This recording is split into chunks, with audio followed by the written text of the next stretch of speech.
All right, let's talk about a choice that gets made in every boardroom, a decision that can literally define a company's entire future. We're talking about CapEx versus OpEx. And look, these aren't just boring accounting terms. This is a strategic battle. It's a clash between control and agility that shapes whole industries. To really get what this is all about, let's put you in the hot seat. Imagine you're running a big online store. Black Friday is coming up, the Super Bowl of sales. Your website traffic is about to go through the roof. What's your move? Your answer here tells us everything about your business philosophy. So you've basically got two paths. The CapEx approach, you build your own massive data center. You buy enough servers to handle that one insane traffic spike. Or there's the OpEx approach. You just rent the server space you need from a cloud provider, like AWS or Google. You crank it up for 24 hours, and then you just turn it off. Build versus rent. Own versus subscribe. This is the fundamental conflict right here. And it really is a billion-dollar choice. We're not just talking about servers. This applies to factories, to truck fleets, to entire supply chains. It all comes down to a strategic trade-off. Do you want total control over your assets, or do you want the agility to dodge and weave in a chaotic market?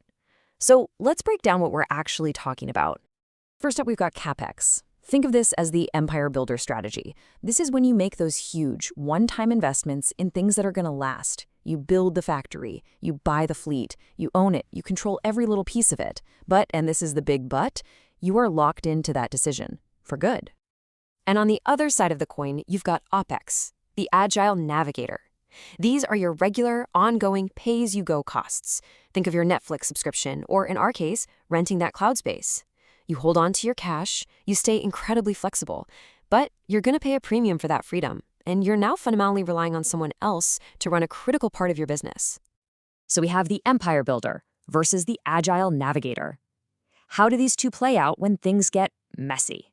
You know, when the economy gets shaky and demand goes completely haywire.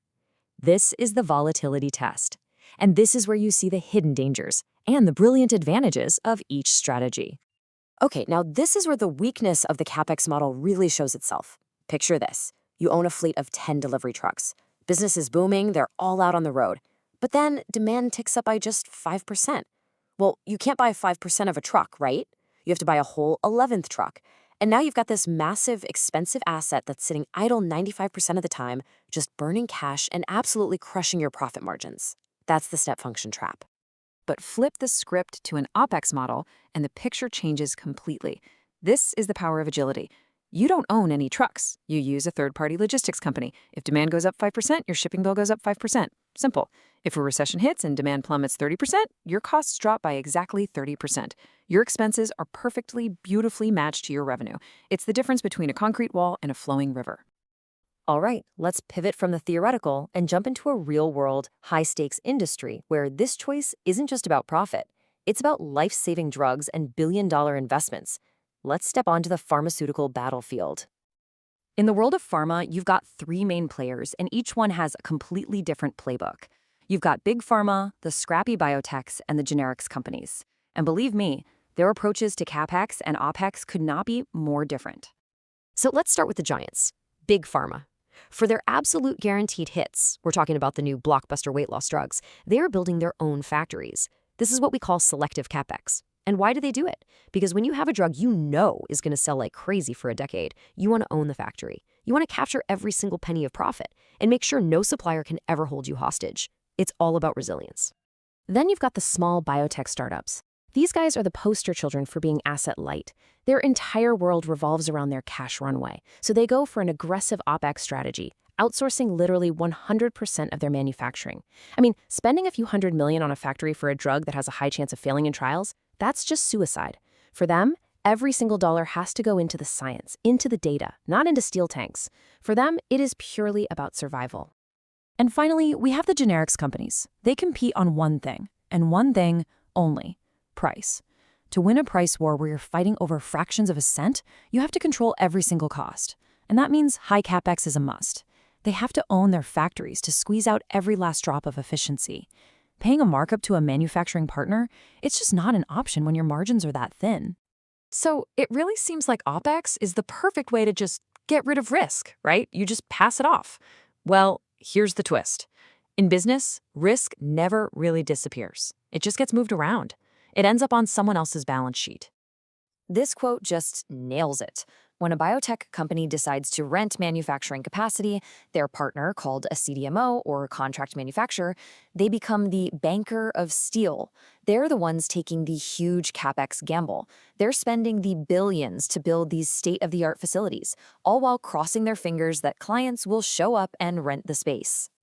And this creates this amazing natural tension. The pharma client is basically saying, hey, I will happily pay you a premium to avoid the risk of owning this factory.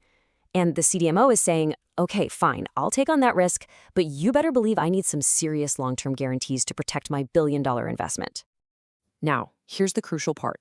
By choosing OpEx, that biotech company hasn't gotten rid of risk. Nope, they've just traded a financial risk for a whole new set of scary operational risks. If there's a supply shortage, you could get bumped to the back of the line. If another client in that same facility has a problem with the FDA, guess what? Your production line could get shut down too. And over the long run, that rent can start to feel a lot more expensive than a mortgage. And the seller, the CDMO, they are absorbing some massive risks of their own. They get hit with what's called the whiplash effect. Pharma companies will use them as a shock absorber. So if demand dips even 10%, the first thing they do is cut the order to their outsourced partner to zero.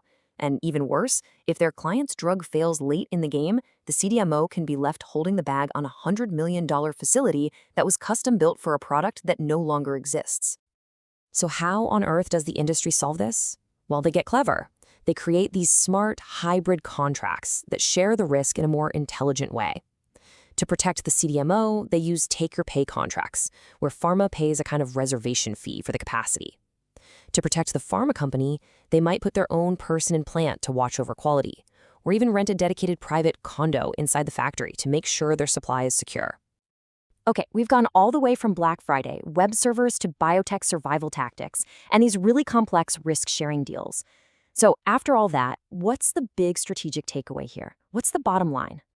The key takeaway is this: there is no one right answer.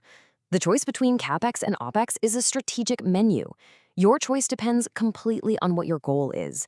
Is it resilience? Is it pure survival? Or is it absolute cost control? And notice that new player on the list, the CDMO. They exist because of the choices everyone else is making. Their massive CapEx bet on building capacity is what creates the OpEx flexibility the biotechs need to survive.